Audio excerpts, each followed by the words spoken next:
Nicholas Bornelis of Capital Link, and I would like to welcome you all to a very interesting panel. We have all been discussing about Chinese leasing, about debt financing, but now this is a panel that is going to focus on the new era for equity investment in shipping. We have with us a great group of panelists, and I would like to thank Simone and Vincent from Stephenson Harwood for putting this panel together and for about to expertly moderate it. So thank you to all for being with us. I just wanted to welcome you to the panel, and I will turn over the floor to Simone and Vincent. Thank you again. Thank you, Nicholas. Hello, everyone. Today we are here to talk about the new era for the equity investment in shipping. As we all know, shipping is a capital-intensive industry, and China is the world's largest shipbuilding, ship-owning, ship-financing nation, also the largest importer and exporter. With decades of development, we are now at the stage to discuss whether and how we can explore more opportunities in this industry. Panelists will look back in time and ahead to discuss about the opportunities and challenges in the emerging market. So today we are fortunate to invite Ms. Nilesh from Drewry Maritime Financial Research, Mr. Xiao from Equator Fund, Mr. Ning from Flying Capital, and Ms. Stone from DCL Investment. So I will hand over to Nilesh, and who can introduce himself. Hello, Nilesh. Thank you, Simone. Hello, good morning to everybody. I am Nilesh Tiwary, and I'm currently serving as a manager within Drewry Maritime Financial Research, which is a wholly owned subsidiary of Drewry Shipping Consultant Holdings Limited. In my role, in addition to my role as a manager, I'm also a lead analyst responsible for covering equities in the container shipping domain. And I have more than 14 years of experience in financial markets. So that's a brief about me. I'll also like to tell you something about Drewry. Drewry is one of the leading international provider of research and consulting services to the maritime and shipping industry. And it's a 50-year-old organization. We have four main verticals, as market research, financial research, maritime advisors, and supply chain advisors. And I'm representing my vertical, which is Drewry Maritime Financial Research. That's brief about Drewry. Now, let me quickly take you through some of the recent trends that's been happening in the global capital market, and then I'll also touch upon shipping equities. So what we have seen recently in the financial market, that the market has been highly volatile, and that's mainly because of Black Swan event, that is COVID-19. So Black Swan events are basically defined as rare and unexpected events with severe consequences.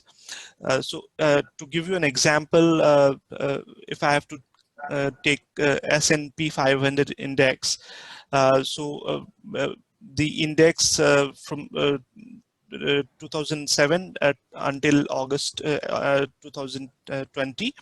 So what we have seen is the index have been very volatile, and if you consider a period between Jan to mid-March this year, then S&P lost more than 30% of its value, with the bear market reaching in just 16 days, and that's been the fastest time period on record. In comparison, during the great financial crisis in 2008, S&P reached the bear market in 188 days. However, that's not the end. So if we look into the month of August, I mean, this last month, the recovery in the S&P has been such that S&P 500 enjoyed its strongest August in 34 years.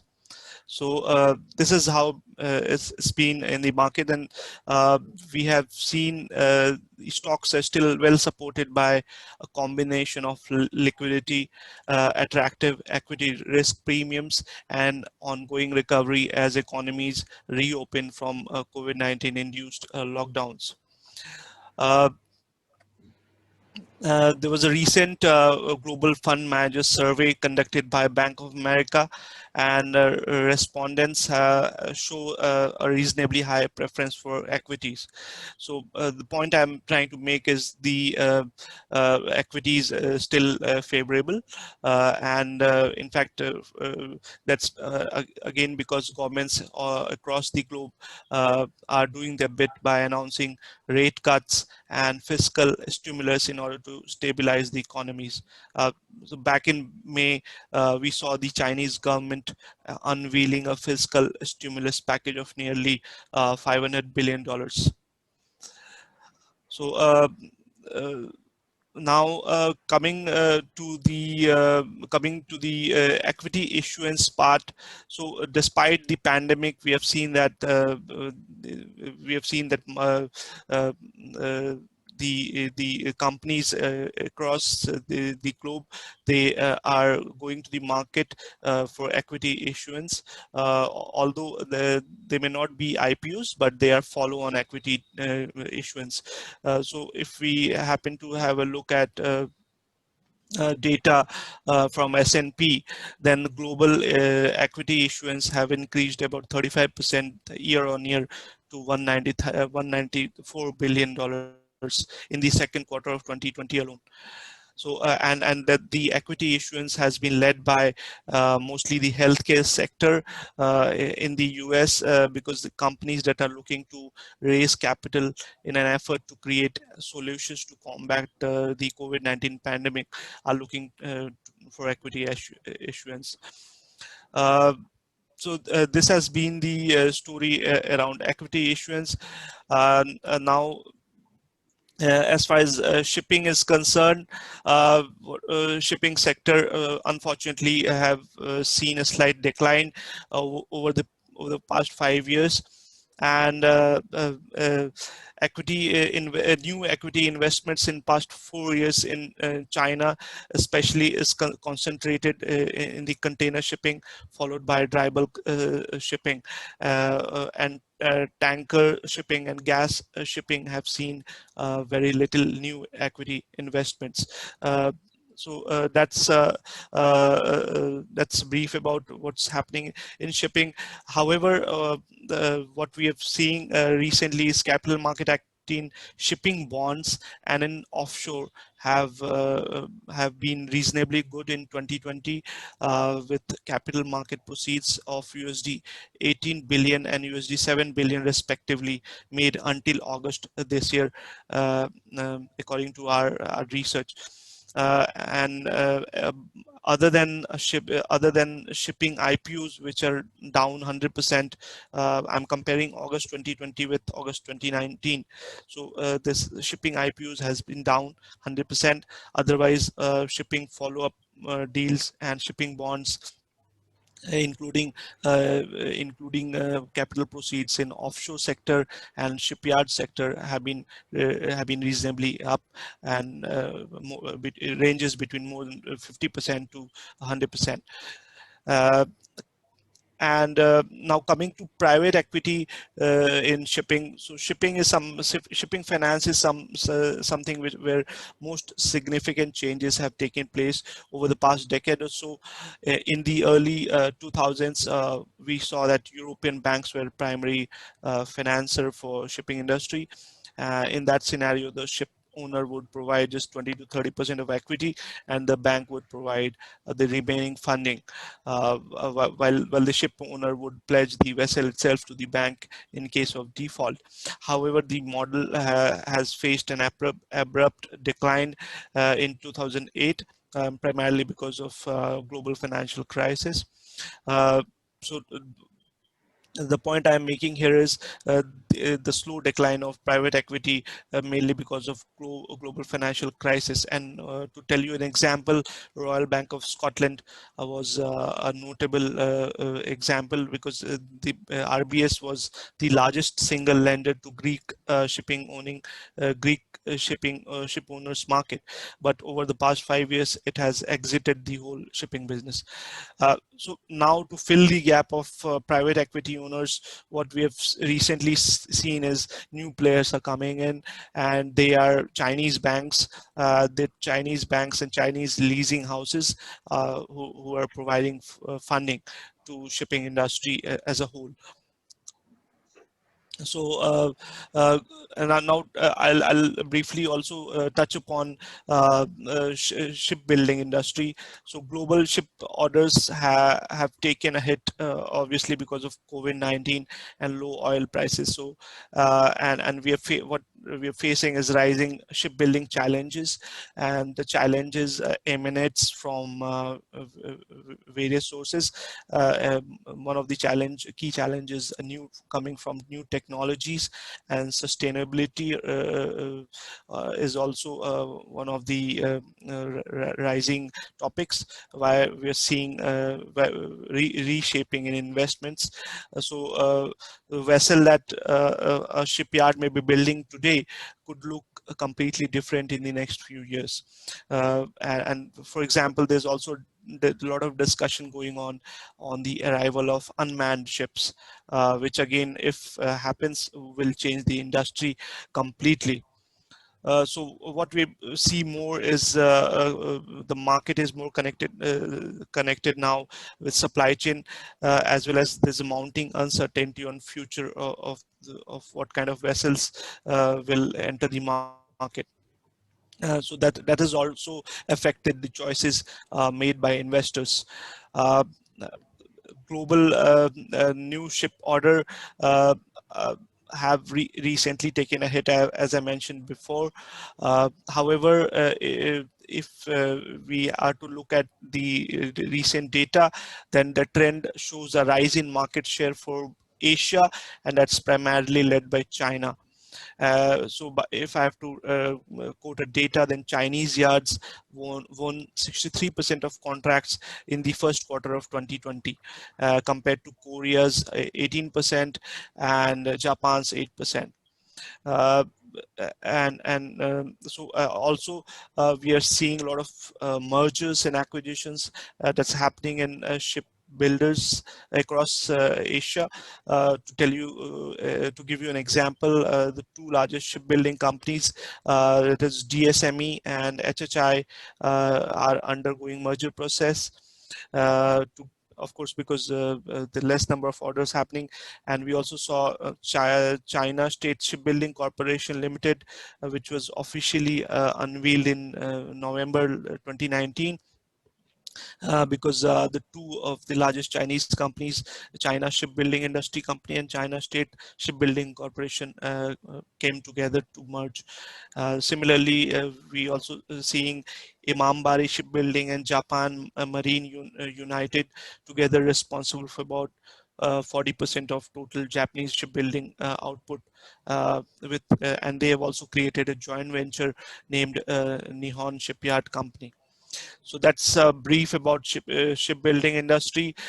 Foreign, if you look at the recent August release of investor presentation of DSME, you'll find that the foreign equity inflows into DSME has been rising over the last 3 years. As per the latest data in 2019, it was about 23%. Thank you. Yeah, thank you very much. 23%. And also China's seaborne trade and shipyard activity, if I have to compare 2019 versus what it was 15 years back, then China accounts for more significant share of global imports and vessel deliveries than in 2003, and it's about again 22%. So lastly, I would touch upon share prices performance of Chinese selected Chinese shipping companies.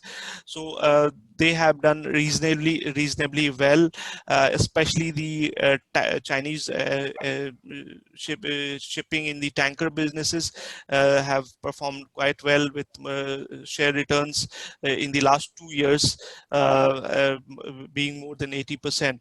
In some of the companies such as China Merchant Energy Shipping Company, so which is quite good. And being an optimist, I hope that this COVID pandemic only creates opportunity for investors. So to summarize, I would say the future opportunity is likely to be in green finance. Earnings are creeping up, so general investors may have another look, and there may be scope for the capital markets to be more active. New IPOs may be seen in 2020, although we haven't seen until now, but I'm still hopeful that a few companies will definitely take IPO route, because now we're seeing improvement in markets, some improvement in market compared to the first half. Shipping can be attractive to investors, since there are many ways to invest in different risk versus the reward opportunities. Yeah. Thank you. Yeah. I think first of all, thank you very much for the talk. I know that you have done a lot of research, and for the audience, we will upload the presentation slides, and then you can read all the detailed analysis and numbers done by Nilesh, and then you can have a look. Thanks again for your overall discussions. Thanks. Yeah, thanks a lot. Now let's move on to the other three honorable guest speakers. All of them are from the front line, I would say. They are from the active investment industry in the shipping side in China. Stephen, Ning, and Caroline. Let's move on to Stephen first. Well, I will change to Chinese channel, and I think the conference organizer will provide translation later on. Right, Mr. Xiao. Hello, Vincent. Thank you for attending this panel discussion. So first of all, please introduce to your company. So we would like to see what opinions do you have in terms of the shipping industry, the status quo, and also the future developments. What opinions do you have? Thank you so much, Vincent. Thank you so much for giving me this opportunity. And actually, I would like to talk about my company. In order to save time, I'm going to use Chinese.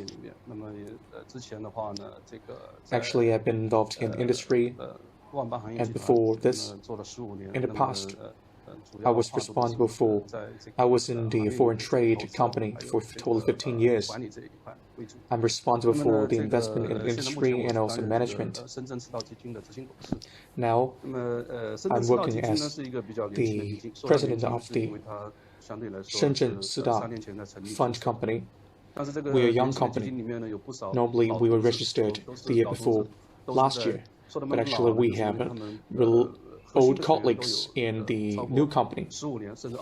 The core colleague has more than 15 years and 20 years of experience in the industry.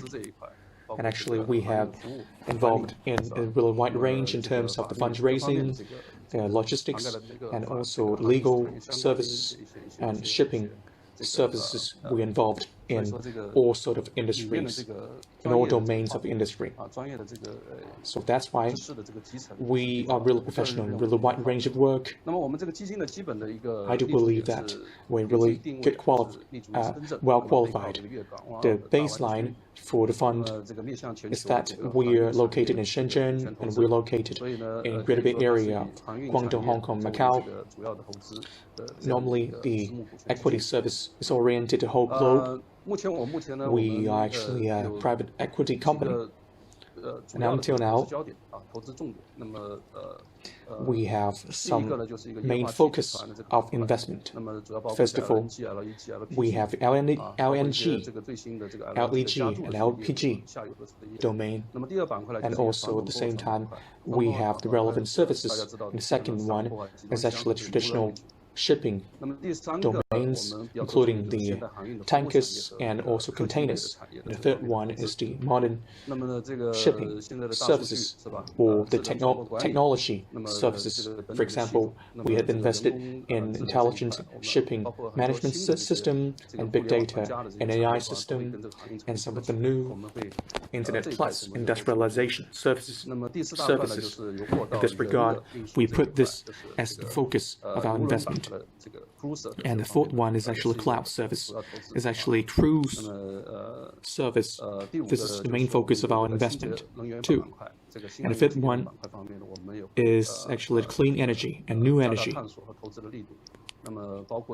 We're going to speed up our own exploration, and also we focus on the electric generation on the sea and the relevant projects. And the sixth one, as normally we are involved in some of the mild project investment.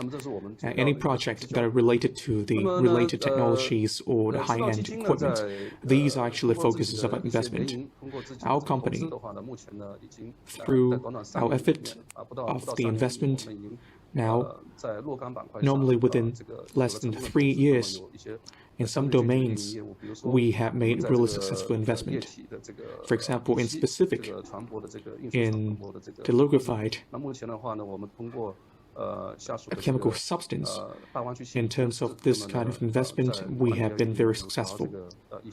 We've been working together with some local companies in greater area to improve the management, and actually the volume would be up to totally 20 cubic meters. In London and Singapore, we have run navigated gas. We've been working together with the real large company to establish the joint venture so as to manage 55 ships and the relevant shipping service. And also in LNG, we have also had some investment in LNG. Normally, we are focused on regional investment, and also at the same time we are involved in some investment in some cruise ships.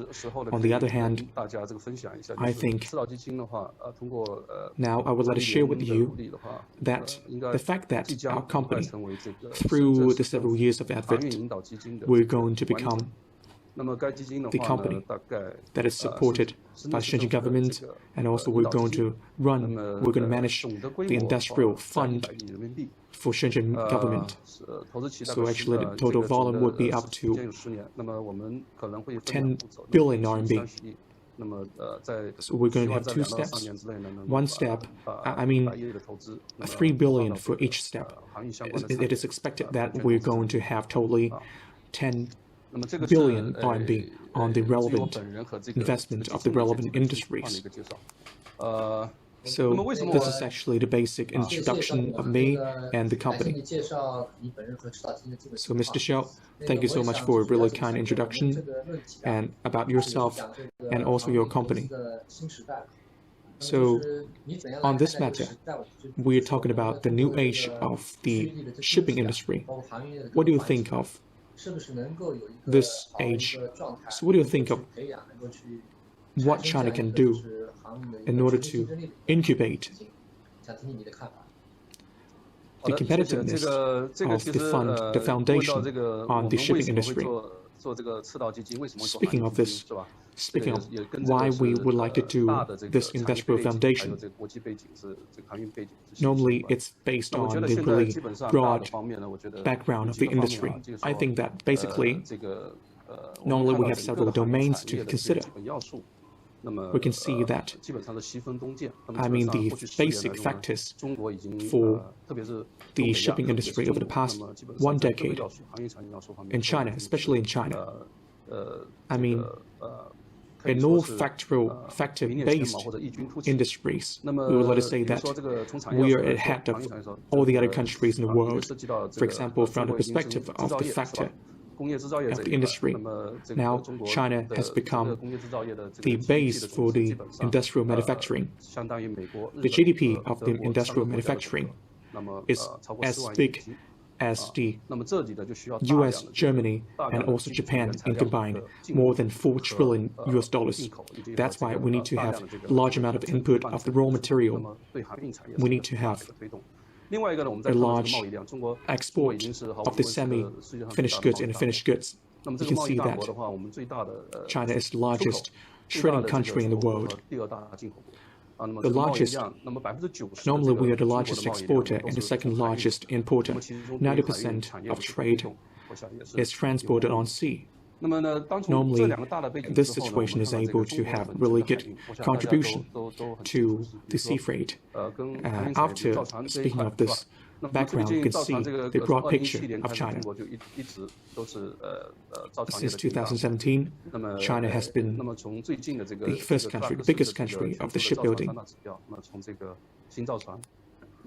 So from the index of the shipbuilding and also from the perspective of the delivery and the number of the orders, China is still the first biggest country of the shipping building. In terms of the number of the shipping, one really trustworthy data show that actually China has owned the largest number of the shipping, normally 170,000 ships that we owned. Now, in this domain, normally from the perspective of the total ownership of the ships, China, without doubt, China is actually the largest country of the ownership of the shipping. From the number of the personnel of the shipping, over the past 10 years, the newest number of the ship crew personnel has exceeded 1 million. A large number of the people are involved in high management and middle management. Over the past 20 and 30 years, we have greatly increased the number of personnel. China has incubated a large number of the high management and middle management. And also, we're able to send the personnel to the outside world, and the number will be up to 400,000. Really, very much important part is that it's about the advancement of science and technology of China. Over the past 5 to 10 years, the relevant science and technology force has really advanced in terms of the intelligent management system of shipping, and also the environmental friendly technologies, and also we have Beidou navigation system. So actually science and technology are intertwined with the industry of shipping. We have countless opportunities for science and technology. We're going to have some new stuff coming out. I would like to say that. So actually we have very complete base of factors of the shipping industries. When we include the East China, Northeast China, and combine all of the resources together, I do believe that the shipping industry in China has really solid foundation.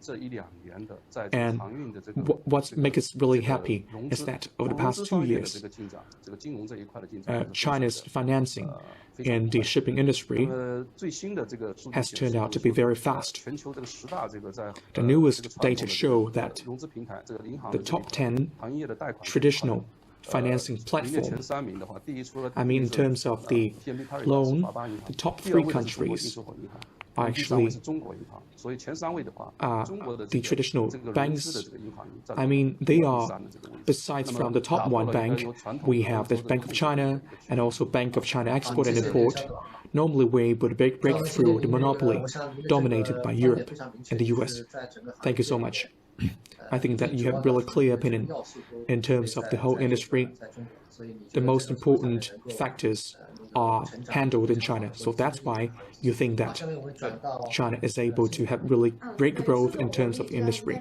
Now we would like to switch it over to Mr. Sun. Hi, Mr. Su. We know that you have a very rich experience in this industry. So could you please talk about the tips you have and experience you have for managing equity fund for shipping industry? How do you think we should run a foundation for the shipping industry. Can you hear me? Thank you so much. I would like to thank the organizer for the invitation. I would like to talk something about me. So actually, I've been in the national state-owned company for more than 12 years. So actually, I've been involved in the investment matter, and also we had prepared for the establishment of the cargo company. I've been in charge of the cargo company for totally 7 years, and since 2017, I just went out and also did the investment business. And also we started doing the frontline capital.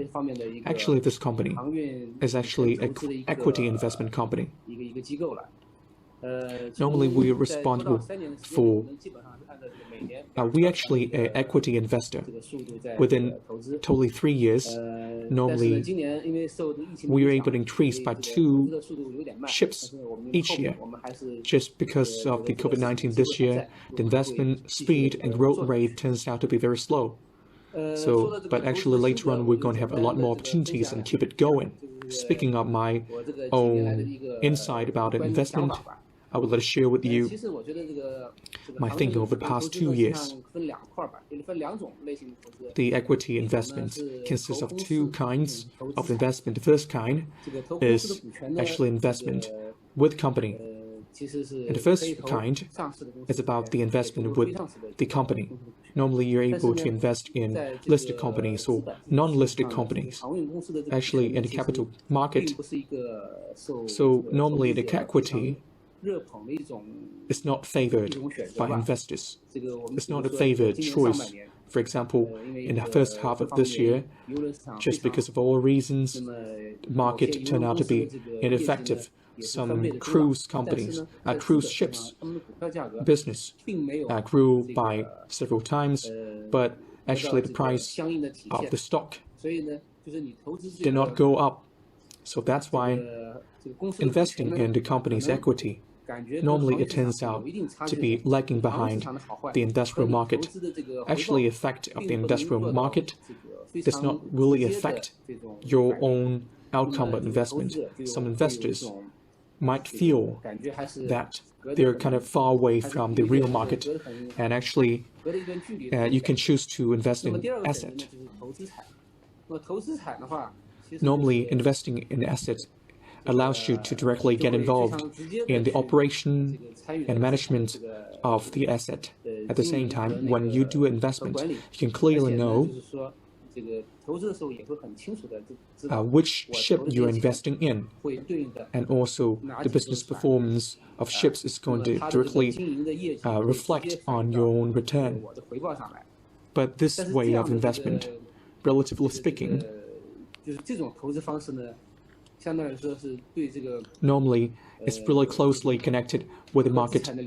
The volatility of the market is going to be reflected on your account of return. So that's why for investors themselves, possibly they need to differentiate between the 2 alternatives for investment. Based on your experience and your understanding about the investment, you need to select the most suitable alternative of investment for you. Now, what do you refer to? I'm responsible for. Normally, I'm responsible for investing in the asset. Normally, investing in the industry, right?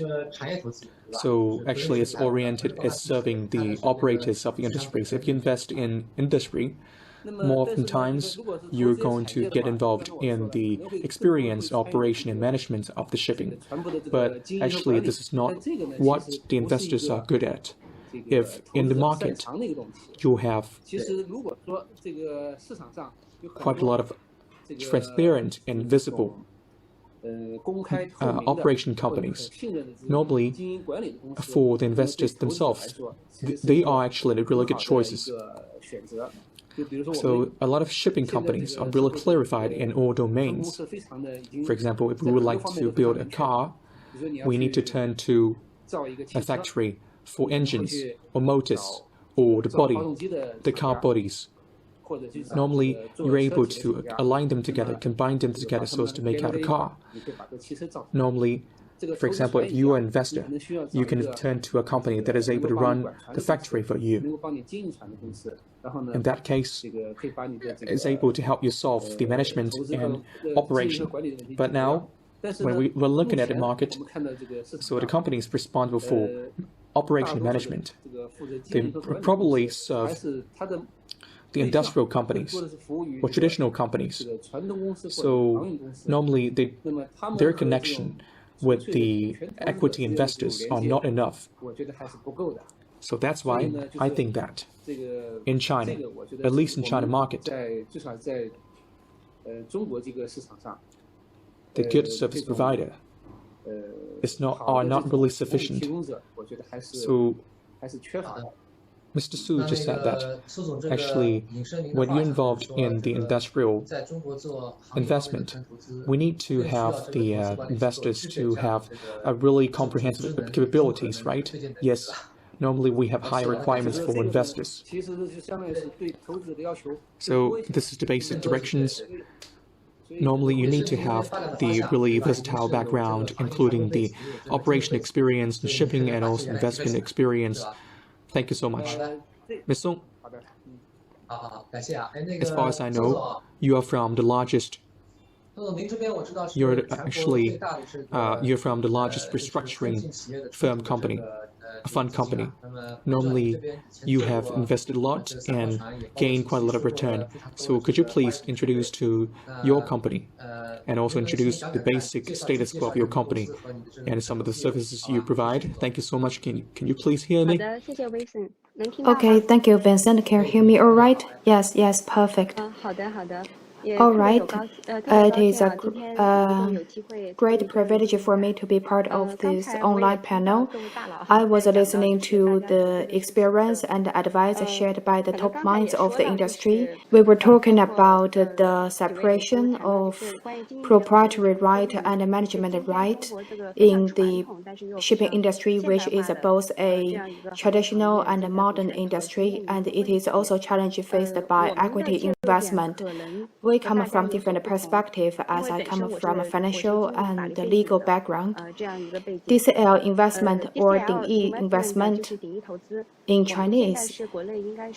This is now the largest PE fund for special asset. We now have a total cash size of 10 billion, and we manage a mega fund. It is a single layer mega fund with no internal structure. We have 50% of our investors from domestic insurance companies. We also have state-owned investment platforms, foundation investors. So that is the investor portfolio of ours. It's dominated by professional institutional investors. As I said earlier, I do not come from the industry originally. Like Vincent, I come from a legal background. After that, I worked in the USD fund for 7 to 8 years. In 2015, I came out with a friend. All of us were born after 1980s, and we built DCL. We now manage a size of 10 billion. So our business is based on the mega background of China. Now we are experiencing industrial transformation and economic transition. We were looking at the industries back in 2015, and we believed shipping would have been a great opportunity. Back in 2014 and 15, a lot of NPL was used. Apart from the fixed assets at the bottom of NPL portfolio, a lot of NPL was related with shipping. Back then, there were a lot of bankrupt shipyards in Jiangsu and the province, troubled teams, troubled ship owners, etc. So in an active way or in a passive way, I think it's a good opportunity for us to take actions, and then we need to deal with those assets. So that's how we started business in this field. In the past couple of years, we started with bulk goods, and then we look at chemicals. We believe chemical ships on the coastal lines for domestic trade is a very good subject because we believe chemicals is a very steady business. The way we dealt with it was a bit different. We take it as bankruptcy and restructuring. We take over the business as bankruptcy investor. We cut the cost, improve management, and make it a profit again. That's how we dealt with it. At the end of last year, we took over as a shareholder. We took over the largest chemical ship fleet in China. It has a total of 12 chemical vessels. It has a total fleet of 28 vessels. Now it is wholly owned by our fund. Okay, that's about us. Thank you very much. So actually, we have totally 28 ships. This is to set us for basic information of what we do. So you are actually doing the acquisition of the asset normally, but in the form of investing in industries. So I would like to have 3 of you to speak about the challenges that you're facing. Mr. Xiao, given time constraint, I think that, as for the internal fund management, the largest risk is actually external environment or policy environment in front of us. The largest challenge is actually China-US relations and also the uncertainties brought by the China-US relations. These are actually uncontrollable factors. I think that our company is not pursuing the dominance of China in the shipping industry. I would like to say that we are pursuing the win-win situation in the peaceful times. We are going for the peaceful times of the shipping industries. We are going for cooperation and sharing. So I think that we wish that the policy risks to be mitigated. All right, Mr. Su, do you have anything to add? Mr. Su?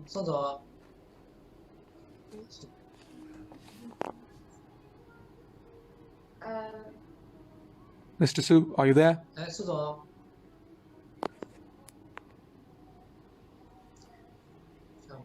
Mr. Su.